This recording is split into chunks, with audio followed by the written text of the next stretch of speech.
What a good audience. Everybody quieted down very quickly there. That's great. Good evening. My name is Josh Bassages, and I'm the director and CEO of the Royal Ontario Museum, and very pleased to welcome you here this evening. I would first like to acknowledge that we are gathered on the traditional lands of the Mississauga of New Credit. It's my great pleasure to welcome you to the 12th annual Eva Holtby Lecture on Contemporary Culture. To both everyone in attendance here in the room, as well as those watching on our live stream. Tonight, we welcome acclaimed historian and intellectual Timothy Snyder, whose book on tyranny offers 20 lessons for the 20th century. This will be followed by a conversation with Susan Ormiston, CBC senior correspondent for The National. Ms. Ormiston has reported for TV, radio, and online from 25 countries and conflict zones, including Afghanistan, Egypt, Libya, Ukraine, Lebanon, Syria, and Israel. It is, in many respects, perhaps unfortunate that we are talking about these lessons in the context of a lecture devoted to contemporary issues, especially as they relate to the politics of the West. But as Professor Snyder observes in his timely and insightful book, history can familiarize and it can warn. Among the many insights in the book, I found myself nodding in agreement at those words in particular, as they strike at the core of what it is a museum can offer a democratic society.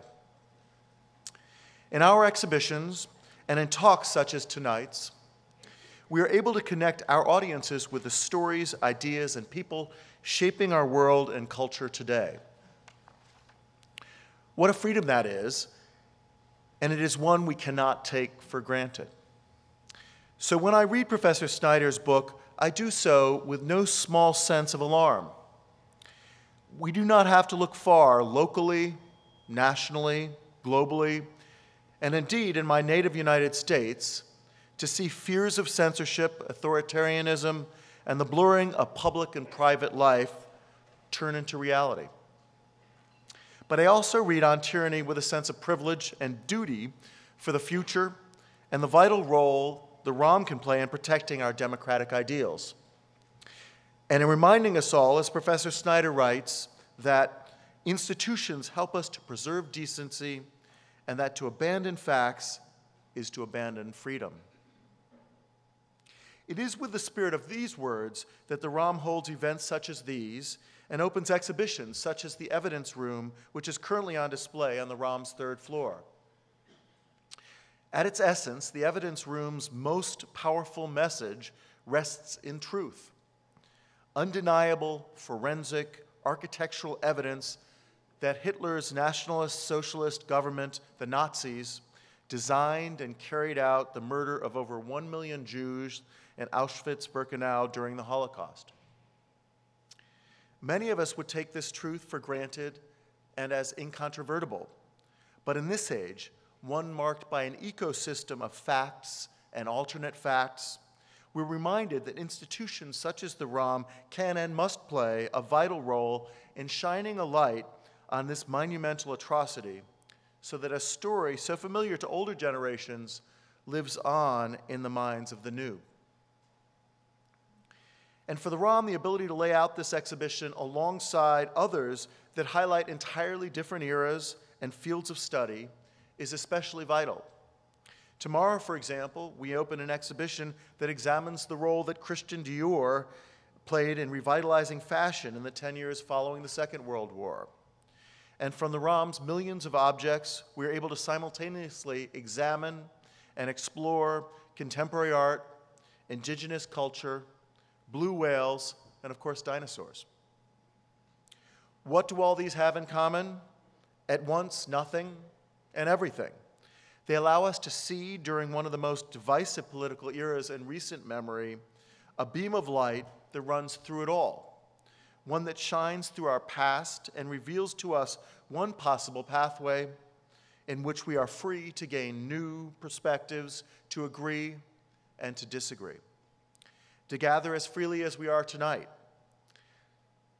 I would like now to thank the Holtby and Shuri families who established this annual lecture in honor of the late Eva Holtby. I'd particularly like to thank Eva's son, Christopher Holtby, for joining us here tonight. Without your support, Christopher, this important lecture series would not be possible. Nor indeed would tonight's event featuring Professor Snyder. Among many things about Timothy Snyder, he is the Richard C. Levin Professor of History at Yale University and a Committee on Conscience member at the U.S. Holocaust Memorial Museum. He is the author of several books, including Black Earth, The Holocaust as History and Warning, and of course, On Tyranny, as well as his forthcoming book, The Road to Unfreedom, which chronicles the rise of authoritarianism from Russia to Europe and America. It will be released in April. Now, just before we welcome Professor Snyder to the stage, I would like to welcome Christopher Holtby to say a few words.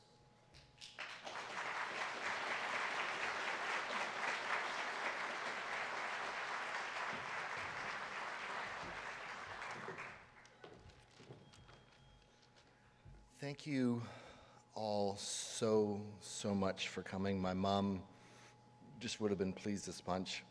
Special thanks to the ROM staff, but especially to the creative energy of Josh Bassages and Sasha Prive. You know, my mom grew up in Austria during the 1940s and 50s, which, as you all know, was reeling from the effects of Hitler's demonic governments. And the effects of that tyranny were real for her. They weren't academic.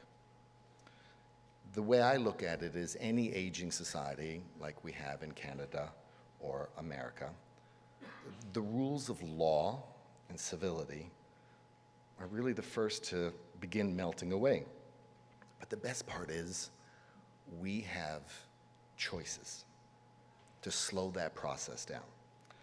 And so what I'm excited about, and I'm sure you are, is that Professor Snyder will give us his views and ideas on tyranny, democracy, and us. Thank you very much again for coming.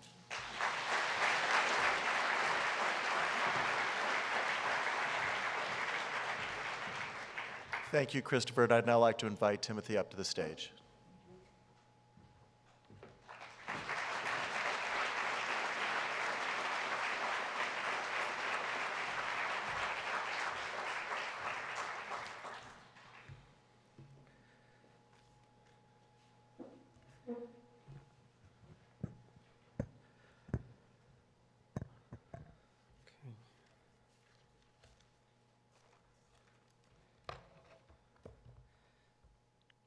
Josh prepared really thoroughly.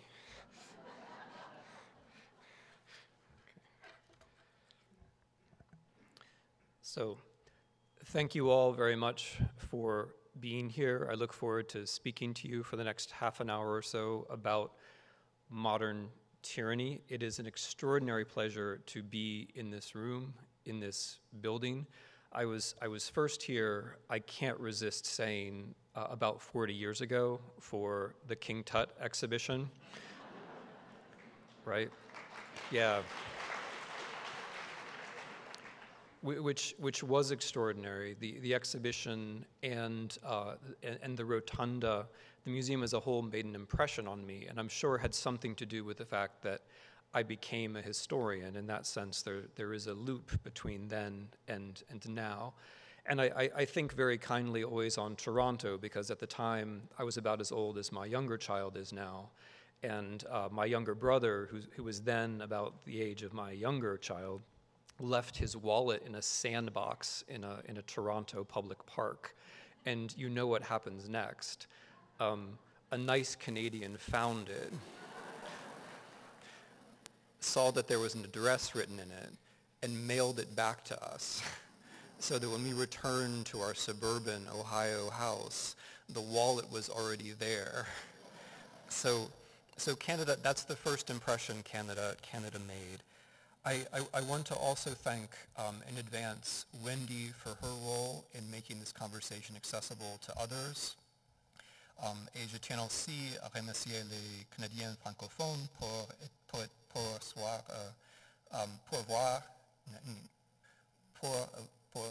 être venus entendre une conférence en anglais. Je vous remercie bien. So this is a lecture on contemporary culture, and what I would like to do is ask what it means to be contemporary. If your experience of the moment is anything like mine, it's not just that you notice that strange and unexpected things are happening. It's not just that moment to moment there are shocks. It's that the earth seems to tremble under our feet. It's that there's a general sense of uncertainty, that somehow a sense of proportion has been lost, or a sense of possibility has been changed. The uncanny is all around us. And what I want to suggest in this lecture is that what we're experiencing, at least in the US, in Europe, in Russia, is a change in how we experience time. What I want to talk about, and this will start out being abstract and become more concrete, what I want to talk about are timescapes, how we live in time. Now, a timescape is like a landscape. It's all around you. It surrounds you. It seems unavoidable. It seems like nature. The timescape which is most familiar, at least to Americans, I think Europeans, I expect Canadians, is the one that I would call the politics of inevitability. In this timescape, the future is a better version of the present. Time is like a line going forwards. We know what's going to happen in the future. It will be like now, but there will be more stuff. It will be like now, but there will be more freedom. Everything is inevitable. We don't need to know too much about the past because we know that the past is just moving through the present into a future that's going to be familiar. That's one timescape.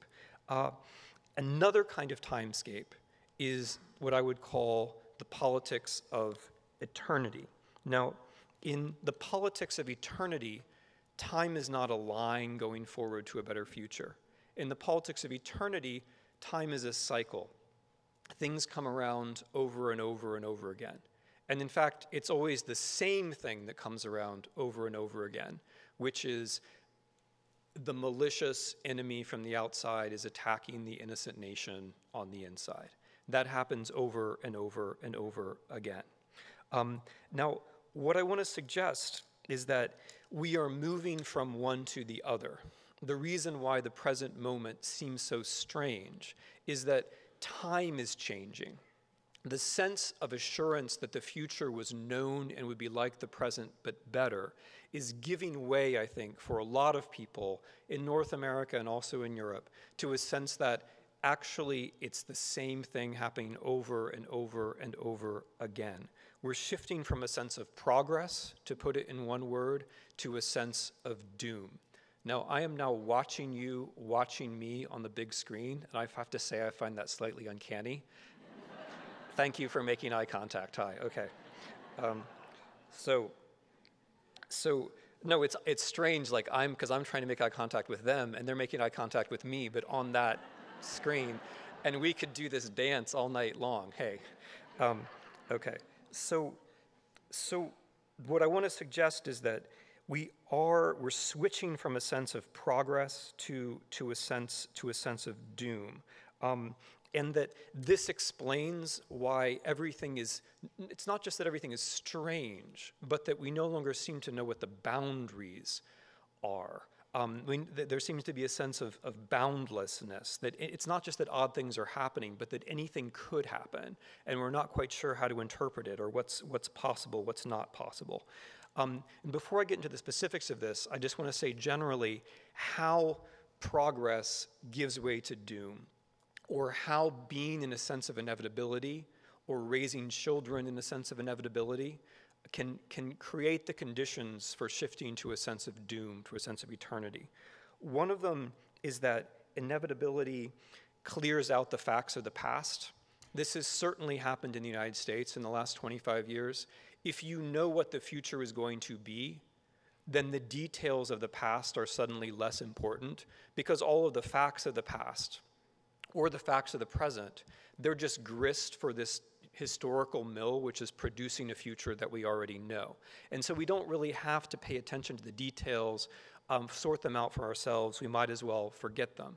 Certainly in the last 25 years, we have forgotten the details in my country, not only of things like the Second World War and the Holocaust, but even the Cold War, we've largely forgotten what it was. The second thing which happens, or the second way that inevitability prepares the way for eternity, is that it clears out a sense of responsibility. So if you know that everything is going well anyway, then you're not personally responsible for things going well. And then if things switch and you think everything's going badly, you're used to not feeling responsible. I will now give a very specific example from a rival Ivy League university, which I like a lot.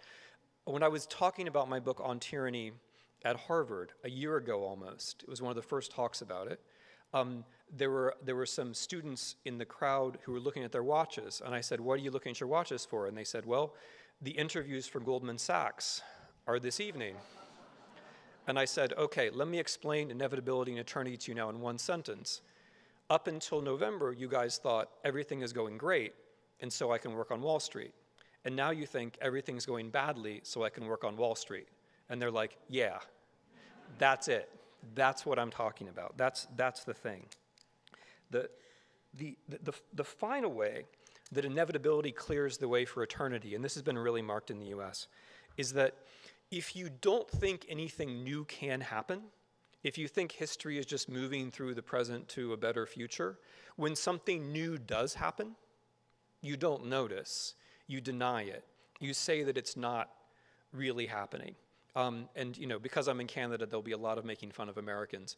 Americans have two ways of reacting to surprise. The first is to say, this is not really happening.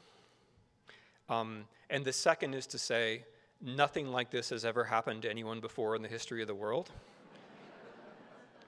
That is shifting from inevitability to eternity. Inevitability says it's not really happening, it will all sort itself out in the wash, the basic patterns of history will reassert themselves. Eternity says this is so new, it's so shocking, there's nothing we can really do about it except be surprised. And before you know it, other people have put history on a new kind of cycle. Okay, so I'm now moving into being specific. How does this happen in America and Europe? In America, we have a specific story of inevitability, which you know very well. Our story of progress goes like this. Nature makes markets, markets make democracy. I wish it were more complicated than that, but it's really not. And that specific version of inevitability has specific vulnerabilities. One of the vulnerabilities is you create extraordinary economic inequality. The numbers in the United States are absolutely stunning at this point.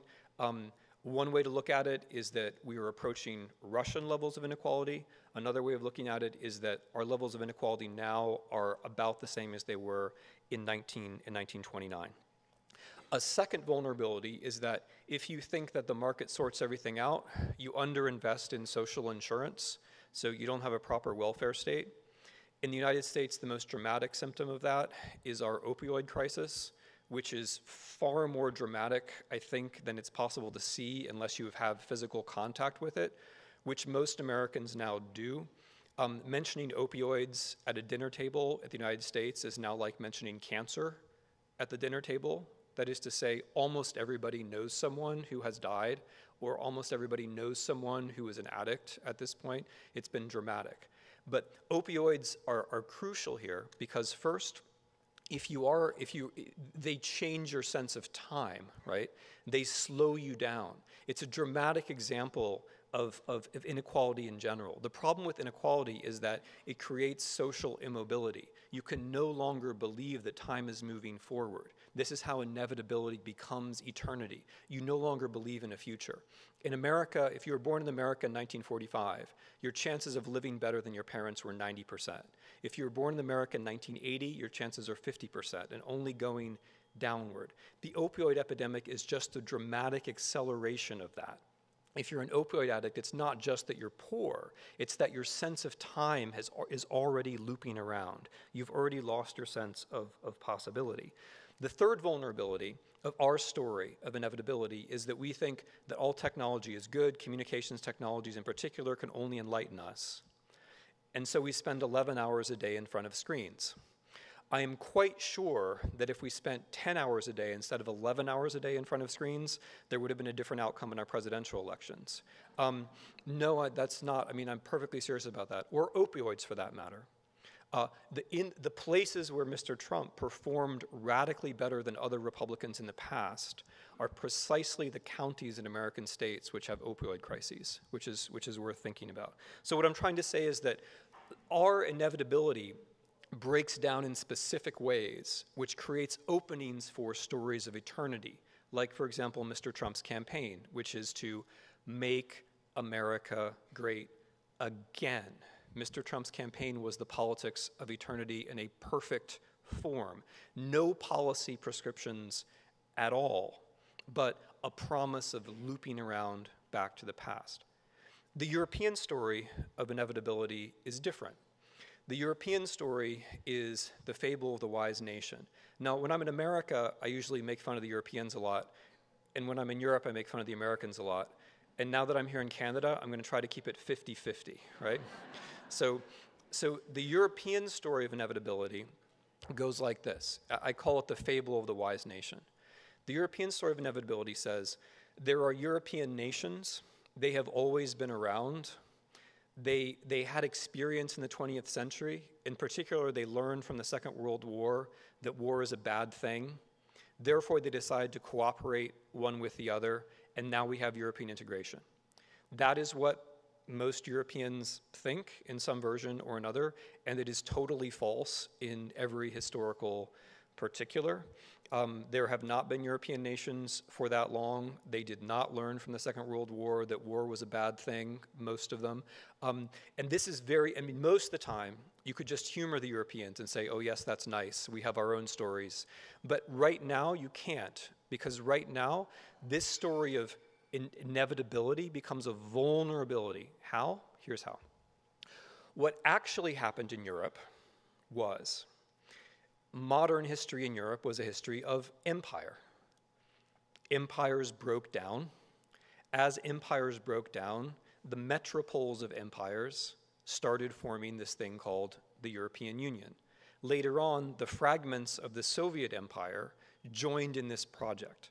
The European Union has nothing to do with learning that peace is a good thing. That never happened. What it has everything to do with is losing colonial wars and empires breaking apart.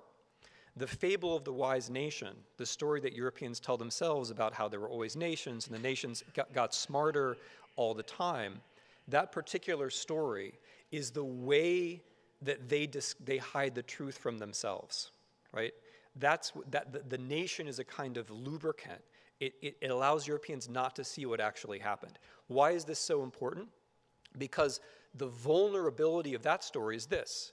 If you think your nation has always existed, or that there was a nation state back in your history, then you think, we can leave the European Union and go back and be a nation state again. We can be great again. We can loop back to being a nation again. We can find a moment when there were not those immigrants and not those foreigners and those brown people again. But in history, there was no such moment, ever. None of the major European states were ever nation states. It simply never happened. There's no again to go back to, which means that the choice of staying or leaving in the European Union is much more dramatic than it seems, because there is no reason to think that a state that leaves the European Union will continue to be a state. There is no history of Great Britain without either empire or integration. There's no history of France without empire or integration. There is a brief history of Germany without empire or integration, but I don't think it's an especially inviting one, right? So this is the vulnerability. You think that something is always going in a certain way, and that opens you up to a threat. And this is where Russia comes in. So rather than thinking about Russia as some especially malevolent place, rather than thinking of Russia as being different from us, I would like to suggest that Russia is simply like us, or Russia is us, but more so. Or in my framework, what has happened in Russia is that Russia got to the politics of eternity first.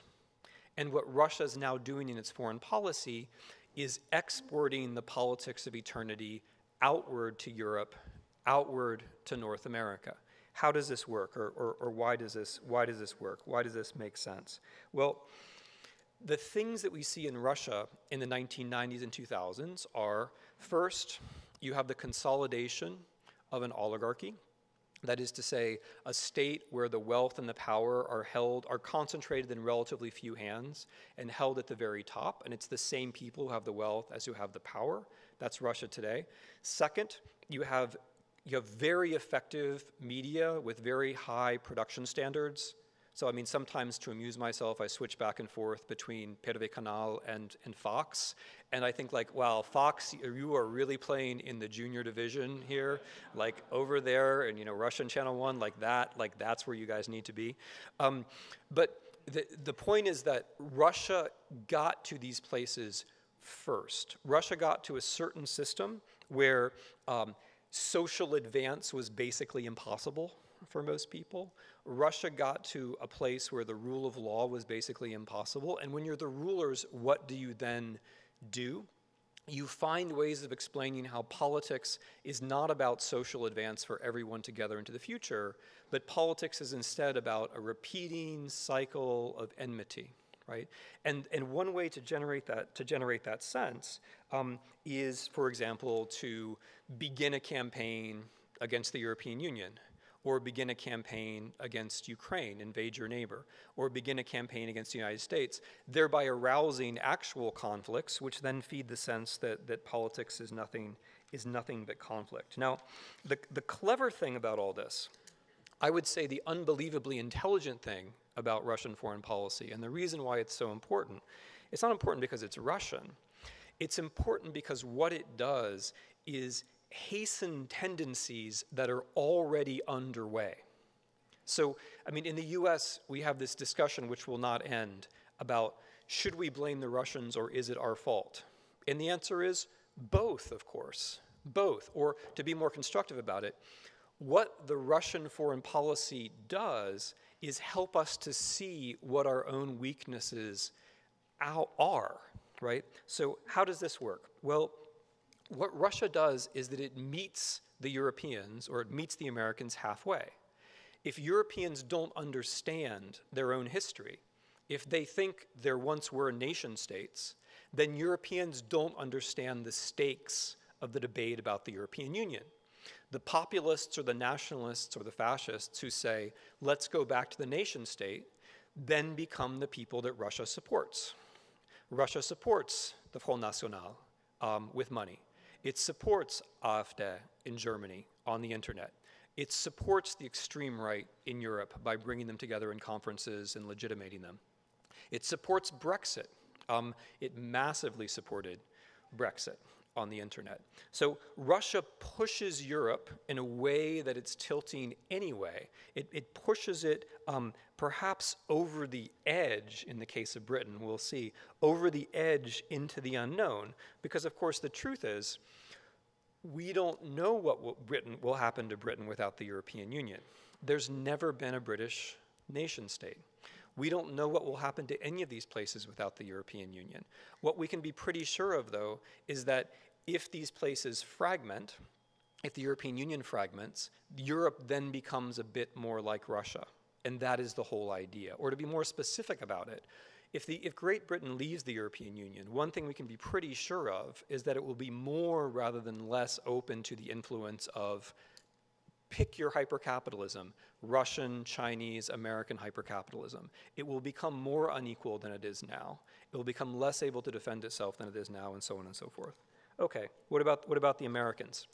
What Russia did to the United States in 2016 plays right into our weaknesses, and absolutely beautifully. For one thing, consider what actually happened to us. We now have, as the President of the United States, a person whose only qualification is having played an oligarch on television. That is to say, he's not even an actual oligarch, which would be one thing. He is someone who played an oligarch on television. And this is crucial, actually, because what Russia managed to do is to get a fictional person, or to help us elect a fictional person. Someone has crossed the generic boundary between fiction and nonfiction, right? This is, I think, incredibly important. The way that this happens has everything to do with weaknesses that we share with Russia, like unregulated capitalism. Mr. Trump only exists in the world as a person who could play a character on television because of ever less mysterious Russian investments in the 90s and the 2000s. He's a failure as a businessman. He bankrupted 6 companies. He owed $4 billion to 70 banks, 800 million of it personally guaranteed, which is quite an achievement in and of itself. And then it turns out, a couple of things turn out. The first is, in the United States, you can register companies anonymously. So there's one building in the state of Delaware which has almost 300,000 companies registered at a single physical address. Those companies are used to launder money. Another thing it turns out in the US is that you can buy real estate anonymously. So none other than Trump Tower in New York was one of the first 2 buildings in New York City to accept anonymous real estate purchases. Why am I telling you all this? Because that's also a way of laundering money.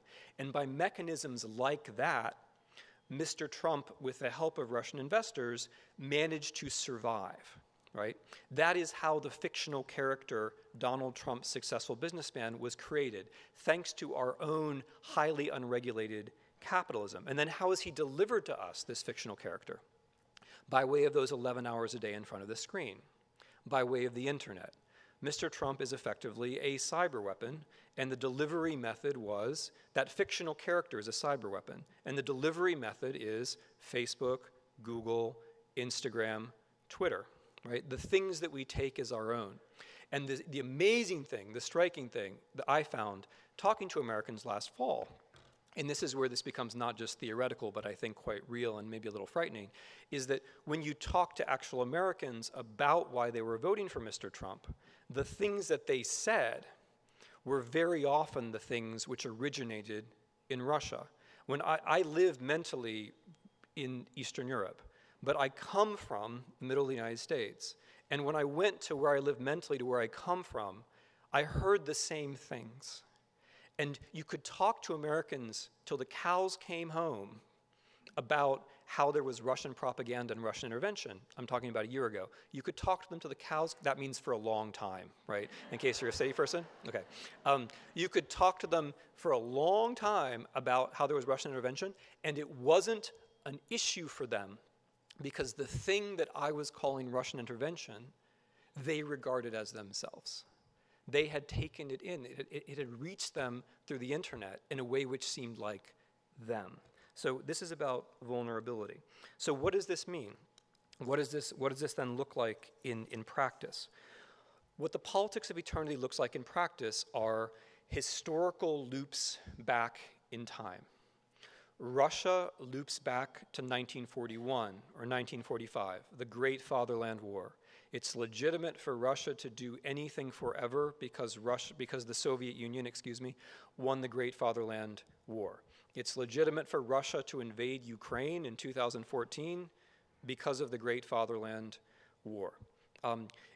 Poland loops back to 1940, the Smolensk catastrophe of 2010, when much of the Polish political class tragically died in an air disaster over Russia, trying to commemorate the Katyn massacre in 1940. That has completely dissolved Polish political society. The most important issue now in Poland is what you think about that crash. That's the most salient political issue in Poland, whether you think that was an accident or whether you think it was a conspiracy. And so Poland is looping back by way of that 2010 accident over and over again back to 1940. The United States, Make America Great Again is a loop. There's a more specific loop, which is America First. America First was a slogan in the 1930s, which had two meanings. The first was no welfare state, and the second was stay out of the war with Germany. So when Mr. Trump's campaign slogan and the slogan of his presidential administration is America First, we are looping back not just to the 1930s, but to an alternative 1930s without the welfare state, without the war against Nazi Germany. And there are other reasons to think that this is what they have in mind as well. And one can go on. Brexit is looping back to an imaginary 1930s when there was a British nation state. There never was such a moment. The Front National is looping back constantly to Vichy or to an imaginary 1930s when France was a nation state. It wasn't. It was an empire. There were incomparably more Muslims in France in the 1930s than there are now because Algeria was then in France. There's never been a nation state. So at one level, the politics of eternity is this looping back over the decades. And mark, it's always to the 1930s. They all go back to the 1930s or to the Second World War. I think that's very telling. In daily life, the politics of eternity is a battery.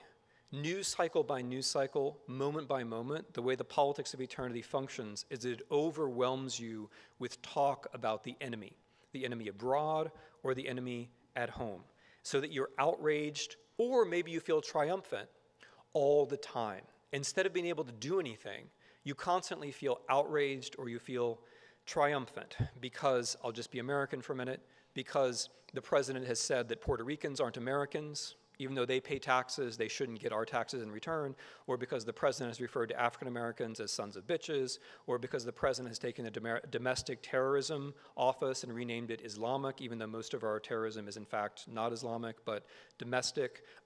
Because all the time you get this partisanship, which is aimed at taking America and dividing America into friend and enemy, as opposed to treating the whole society as one place moving towards a future. And this means that everybody in the country now is constantly focused on the everyday. It's very hard to get anyone thinking about the future. It also means that nobody thinks that the federal government will make policy. Whether you're a friend of the Trump administration or not, no one actually expects the federal government to make policy. That is a big change. We now regard our own federal government as being essentially a soap opera or as a production of friend and enemy. That's how we experience it. And that's how the politics of eternity works. You no longer think of the future. Everything is a cycle of emotion on the scale of your day, and then a cycle of nostalgia on the scale of the whole administration. And here's the irony of the nostalgia. When Americans say, when they answer the question, when was America great? They think 90 seconds. I'll be fine, guys, 90 seconds. They think the 40s, 50s, 60s, and 70s. When was that? That was when the gap between the top 1% and the bottom 90% in terms of wealth and income was closing in the United States. Since 1980, it's been growing. In those decades, it was closing. The irony of what's happening is that if there is no policy, if we abandon public policy, that gap can only grow. And the emotions that Americans feel with greater inequality, with lesser social mobility, with a weaker welfare state, those emotions will only be greater. And that, in turn, fuels the politics of eternity, because those emotions are then directed against other Americans. That's how our politics is working now. That's what the politics of eternity looks like. Now, I'm going to close very briefly on watch this, on the optimistic note. Okay? Here goes. I can do it in a minute. So here's the optimistic note. These timescapes that I'm talking about, eternity, inevitability, we live within them, but they are ideas. In the 21st century, there's been a lot of talk about how ideas don't matter anymore and it's all pragmatism. My thesis has been no, these ideas are so powerful and we live so deeply within them that we don't notice that they're ideas, but they are ideas. Inevitability is an idea, and eternity is an idea. And they are both wrong. They're both wrong in the specific sense that they are both masquerades for history. What I want to close with is the idea that history is freedom. If you believe in inevitability, you're not free because you think you're drifting along towards an inevitable future. If you believe in eternity, you're also not free because you think that everything which happens is determined by those evil enemies on the outside. History is the thing which takes those ideas and says, you are ideas. You are ideas within history. And the way that we as citizens can do that is to say, aha, those ideas, inevitability, eternity, they are just part of a broader history. There are lots of other things going on in history. Each citizen, has the power and the ability to look at ideas and accept them or reject them. In this case, please reject. And to say instead, what citizenship means, or agency means, or individuality means is knowing what the structures are. And those ideas are part of the structures around us. Knowing what the structures are, and knowing what they are, knowing what we can change. That's how history is freedom, and that's how history is an invitation to freedom. Or to be very specific about this, if I invoke King Tut 40 years ago, is all that I'm doing looping back to a nice moment in the past and reminding us that my children are the same age as I was back then? Is all I'm doing saying the 70s were nice, 70s were great, childhood is great? Or am I saying, isn't it a wonderful thing that this institution which existed back then exists now and in a better form? Isn't it a good thing that I learned something then and I've kept learning things now? Isn't it a very good thing that we can be together in this space now talking about ideas? Isn't it a good thing that a place like this can allow us to be together moving into a future? That's what history is like, having a sense of the structures and the limits and the things that brought us to where we are, and seeing what's open and what's possible, and knowing that we can do it together.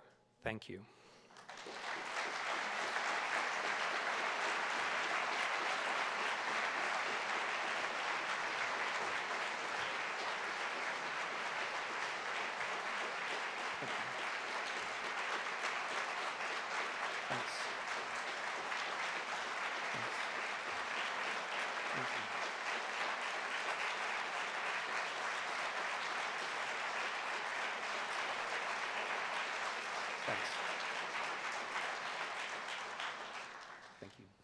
Thank you, Tim, for setting the stage. And I'm glad we ended that portion of the program on something of the positive note, because I was so fearful in my chair, I thought I wouldn't have the energy to actually make it back up to the podium. I'd now like to invite Susan Ormiston to the podium or to the stage as well to continue the conversation. Yeah, good idea.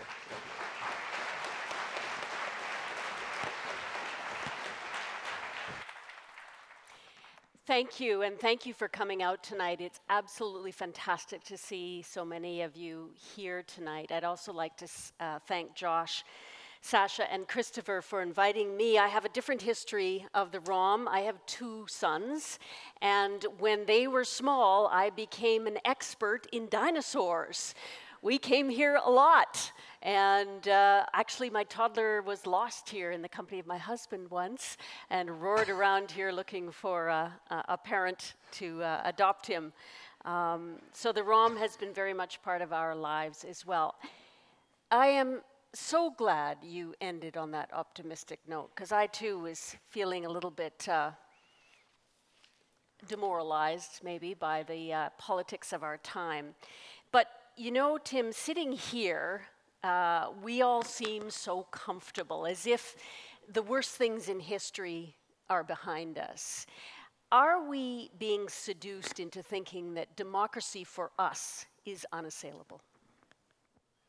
Is that your Canadian we? Or? Yes, it's our Canadian we. Yeah, so yes. I mean, the little book on tyranny, which I didn't mention, is much more optimistic than the talk. The talk is the things I think I had figured out a year ago. That's the next book. It's a weird sequence. The next book, Road to Unfreedom, was basically finished a year ago. The things that I'm talking to you about are all in that book, and most of them were there a year ago. But I got interrupted by November of 2016 and wrote On Tyranny. And On Tyranny comes from that. So the sense that we have to act comes from the sense that things are going wrong and that it's not just an American aberration.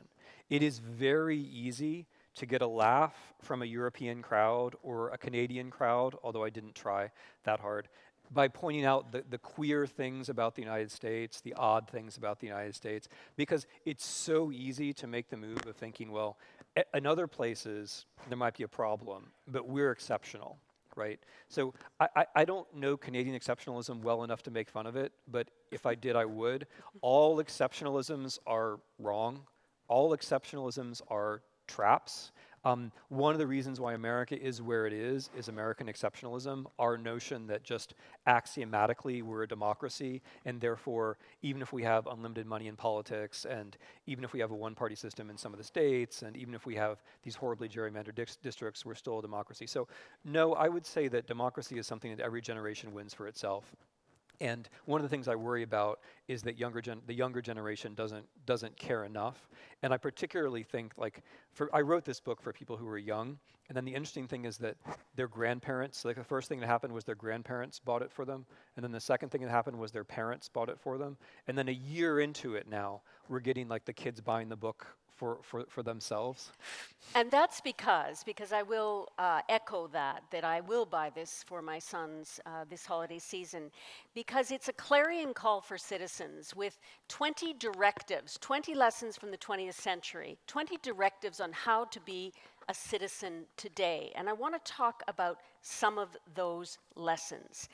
Tim, you darkly warn of one-party states which can emerge. And you go so far in this book to say that even in North America, the last election may be your last free election, or the next election may be your last free election. But again, sitting here in Canada, we have multi-parties. Surely that fear is somewhere else and not here. Or again, are we delusional? No, I think you're lovely, and reasonable and great. But my starting point On Tyranny is that human nature is flawed. I mean, I start with our founding fathers, who were basically Enlightenment thinkers, who had the sound intuition that human nature is flawed, and that therefore you need to have the right set of institutions, and therefore citizens have to always be on guard to protect the institutions in order to protect themselves or from their own worst instincts. So my very strong intuition is that what Canada might be doing is looking to the U.S. as an example of how things can slip, just like it makes sense for everyone to look around. I mean, if Hillary Clinton had won these elections, people would look at Americans differently, right? When Barack Obama won elections, people looked at America differently. Now it's very easy to dismiss America. What I would say is, rather than dismiss us as a bunch of clowns, and tempting though that is, it's sometimes for us too. Rather than doing that, the logical move is to say, what are the things there that we might also be yielding to? Or better, what are the things that have happened down there that we can head off with public policy? Let's start with the first part of that. What's happening down there that we may fall prey to? I think you talk about the politics of appeasement, which was interesting to me.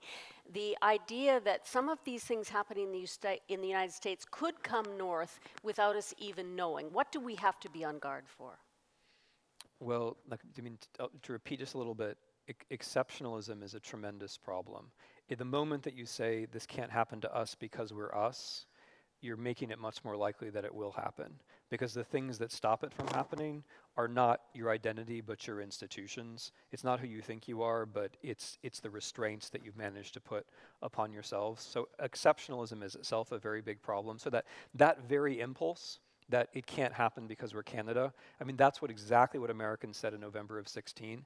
That's one of the reasons why I wrote this book. Americans said, well, sure, we elected this person, but we'll always be a democracy because we're us. And I think that's the first thing to watch out for. The second thing which I've noticed is, and this may be common sense up here, is the political significance of the safety net, or the political significance of social insurance or the welfare state.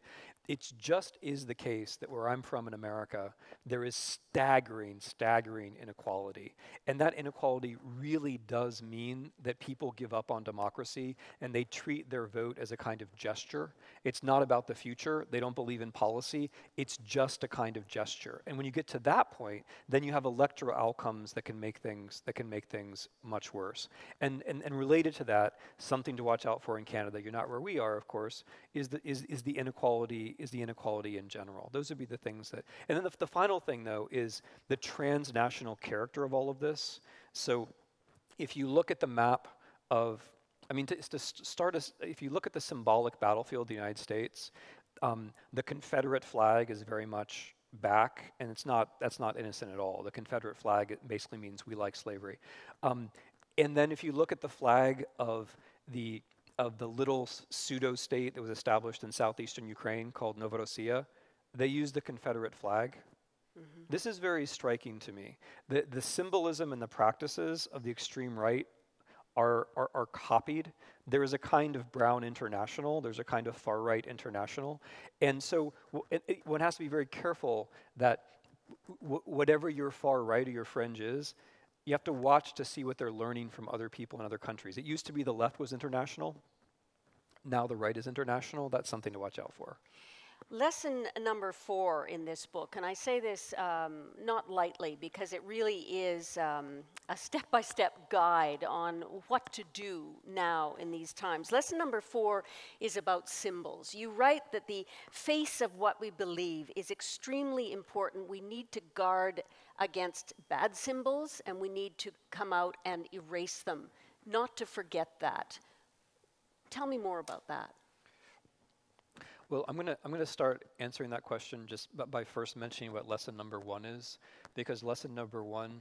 No, I don't mean to take over. It's just that lesson number 1 is the master lesson. Lesson number 1 is don't obey in advance, and in some sense, all the other 19 depend upon that one, because if you do obey in advance, if you say this is normal, then you can't follow any of the other lessons because you've already normalized yourself inside, and politically you then lose the moment where your actions matter.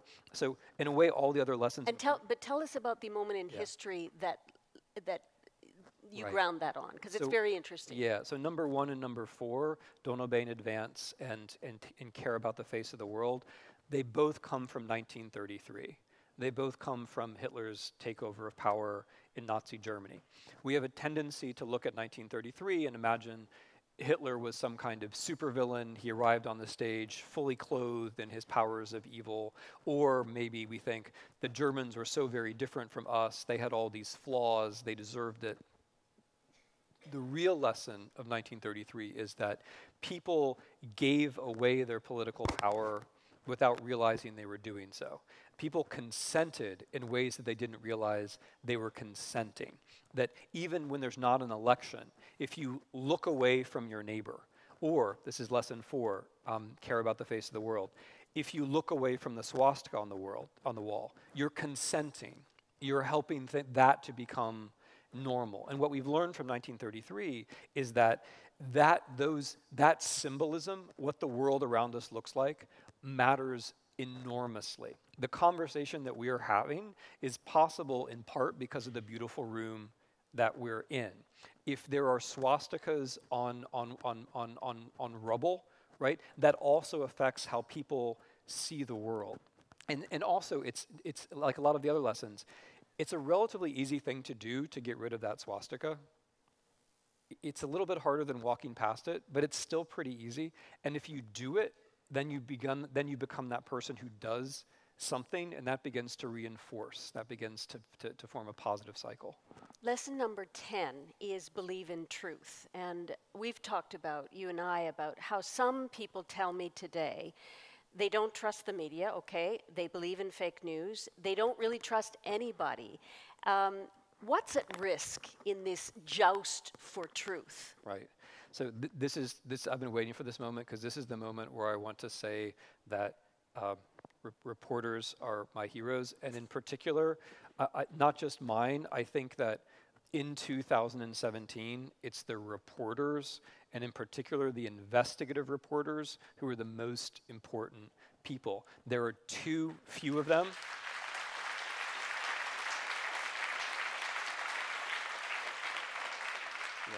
Yeah. There are far too few of them. They are far too poorly paid.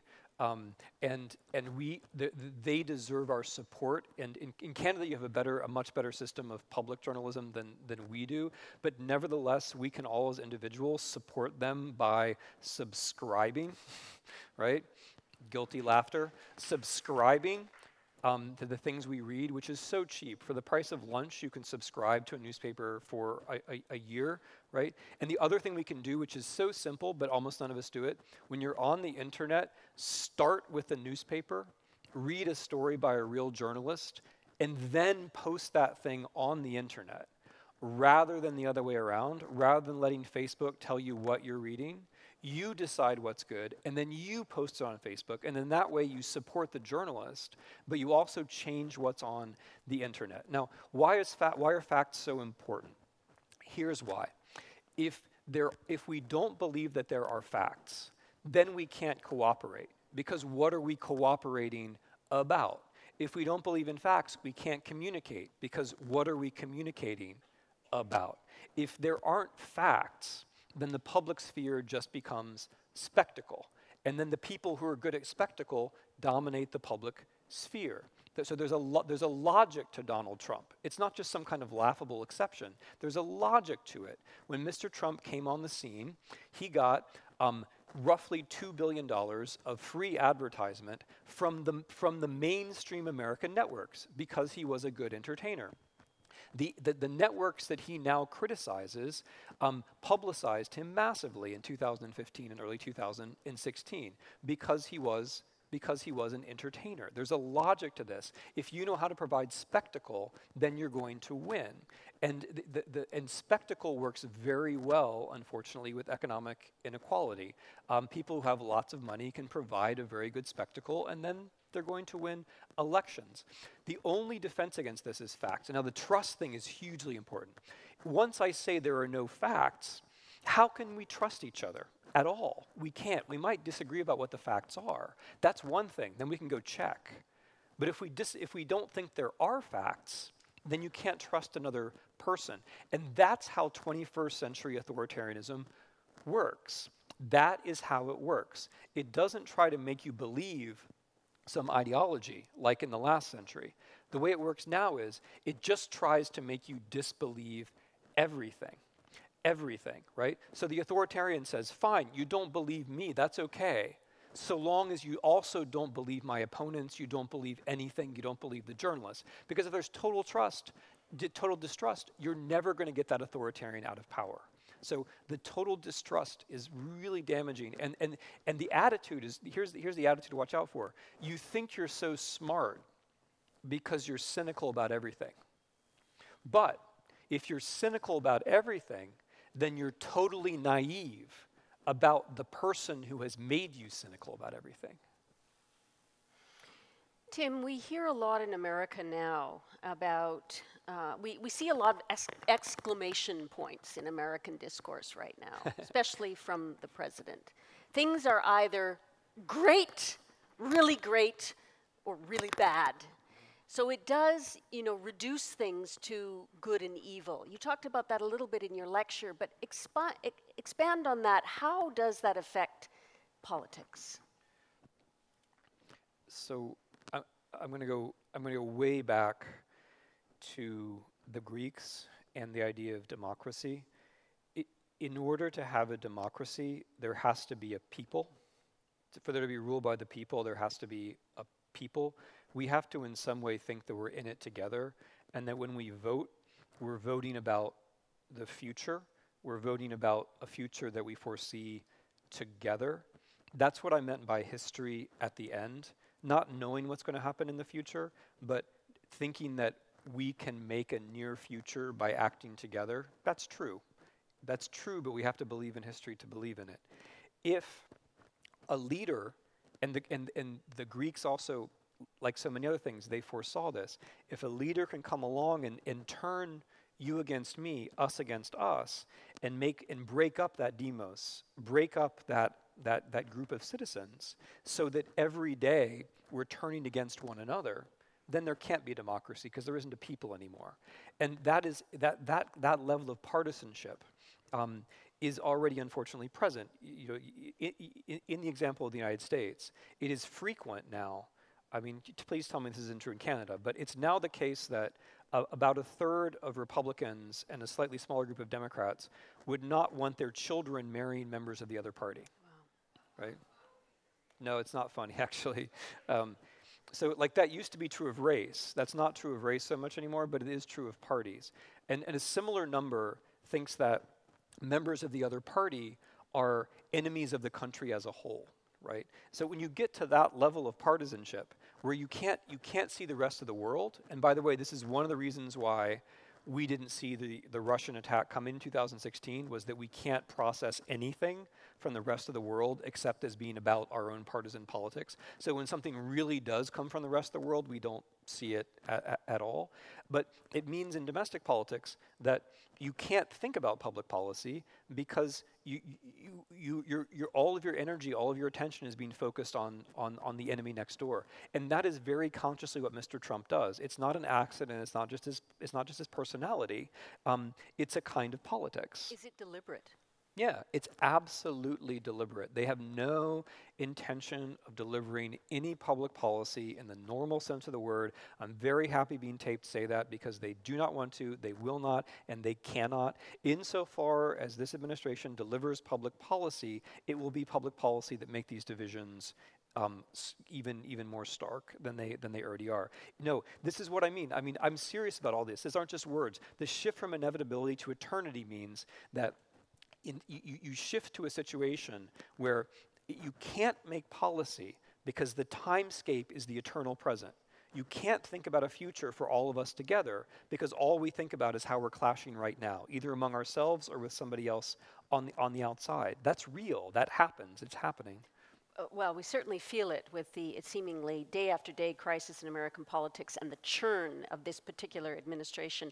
I want to dig into very briefly on Russia and America. We talked about it in the lecture, but I want to know, I happened to be in Russia during Trump's inauguration, and there was some interest in Mr. Trump taking over the presidency, in part because they loathed Hillary Clinton, but also because it might bring a thaw to relations. Very quickly, that seemed to fall apart. How do you think now Vladimir Putin sees Donald Trump? As an ally or a liability to his interests? Well, that's a question for Mr. Putin, of course. I think it's important to look at this from the perspective of how Russia and the U.S. are alike. Because one of the things I would say about the Russians is that I don't think they expected to win. I don't, whether or not they're happy now with Mr. Trump or not, I think they didn't expect to win. I think they expected that they would make the elections much messier. I think they thought Mr. Trump would cause a lot of trouble before and after November. I don't actually think they thought that they would win. And I think the reason why they did win is that we're much more like them than they even realized. And that, for me, that's the worrying thing. And I think even for them, it's a little bit sobering because I think one of the things which is happening in Russia is that they're realizing that it's really not such a good thing to have the United States be so unpredictable. Mm-hmm. I mean, from their narrow point of view, they used to be the monopolists on unpredictability, which they're not anymore, right? But I think at some level, they don't want the world to be totally disorderly, and I think it's like the teenager who thinks about murdering his parents and fantasizes about it, and then one day actually does it. I think that's a bit what happened in this case. As for Mr. Trump today and Mr. Putin, I would emphasize this. We focus on the superficial things like, did they meet, did they not meet? Did Mr. Trump once more say Mr. Putin is right about everything? Did Mr. Trump once more say, I believe Mr. Putin and not my own intelligence agencies? Admittedly, it's hard not to pay attention to those things, but there are deeper things going on, and the first of them is the State Department. So American power, whether you like it or not, American power is exercised not so much by the military, but by the diplomats. And what this administration has systematically done is destroy our diplomacy. The top-level diplomats have all left, and they've disincentivized people from joining the State Department at the bottom, and in the middle, nobody knows what to do. And our Secretary of State says the main thing he wants to do is cut $10 billion from the State Department.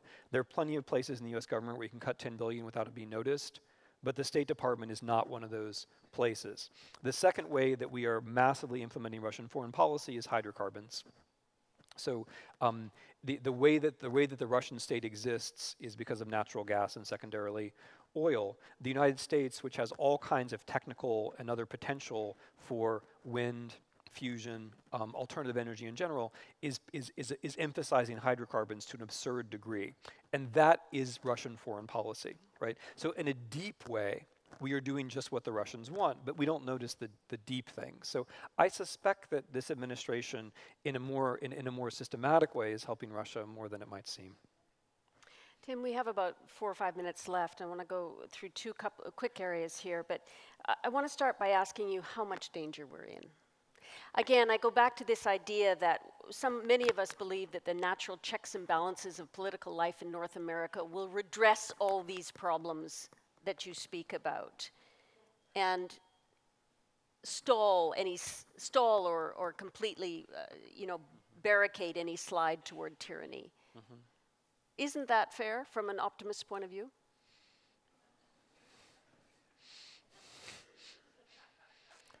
So I guess I want to start with the idea of North America.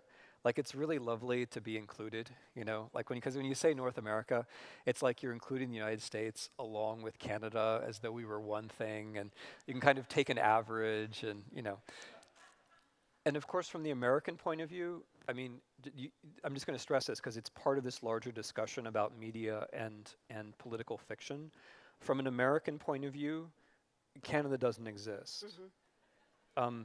I mean, not from my point of view, right? But from an American media point of view, there is no Canada. Canada cannot exist because Canada proves that you can be a big, geographically expansive, multicultural society with a welfare state. That's in America, that has to be impossible because we haven't done it. So therefore it has to be impossible, and therefore Canada does not exist. And that's like, for me, that's really like, that's a sign of a general problem that Americans don't look out from their own situation and say, hey, the Canadians can do it, therefore it can be done.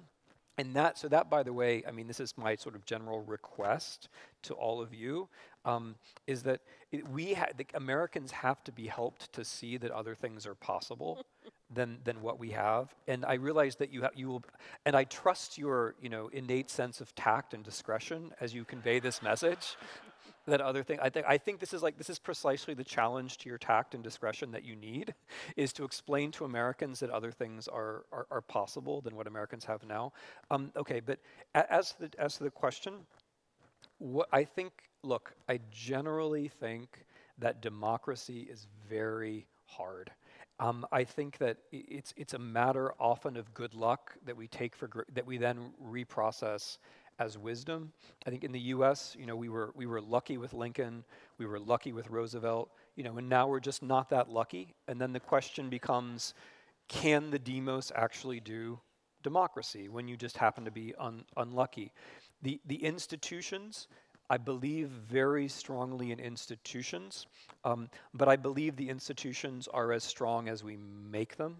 And so whether it's an NGO, whether it's a public institution, whether it's the rule of law, which I take to be the most important institution, I think in times like this, the attitude has to be, ask not what the institutions are doing for us, but ask what we can do for the institutions.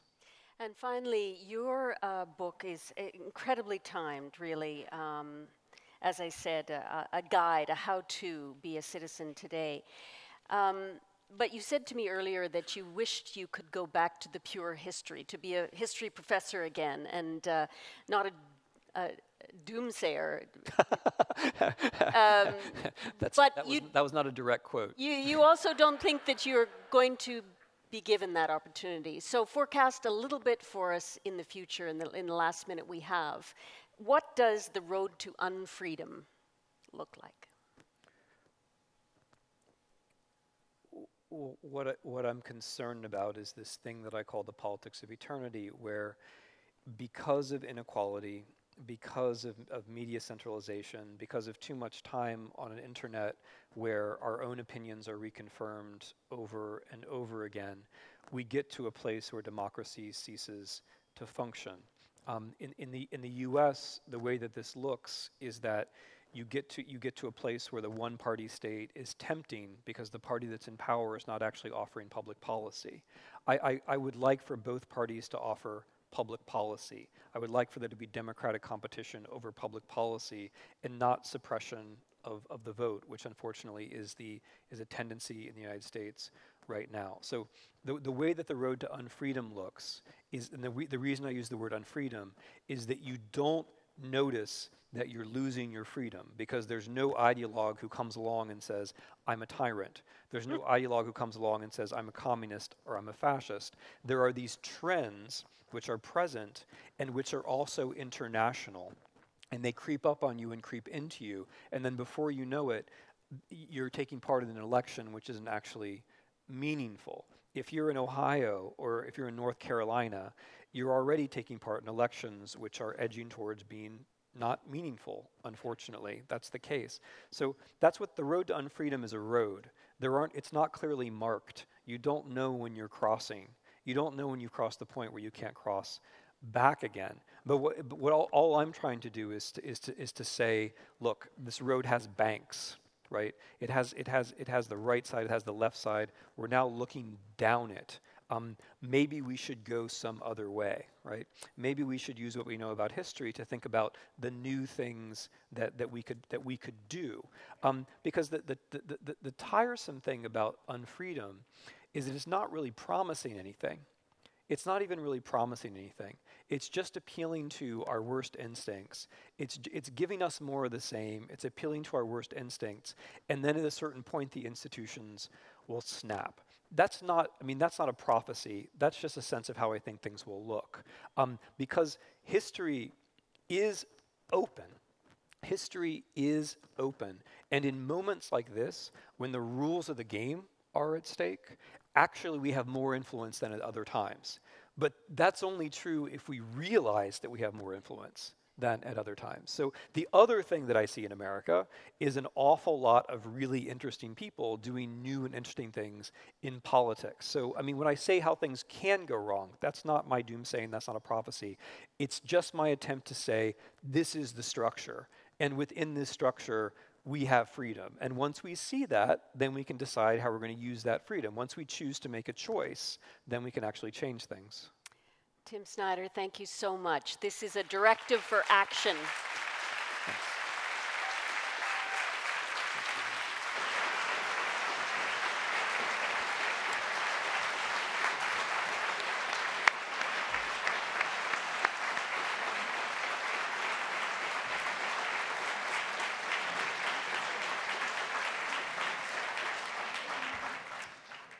Tim, Susan, thank you so much. I would think that it is fair to say on behalf of all of us sitting in the audience, we have a great deal to think about by virtue of what you've shared with us this evening. And the good news is that we can continue thinking about it together as we move from this conversation and presentation to a reception that will be happening right next door, where undoubtedly there will be some good things to eat and drink, good conversation to be had. And I'm very glad that Tim is willing to sign copies of On Tyranny, 20 Lessons from the 20th Century. So thank you all very much for coming this evening.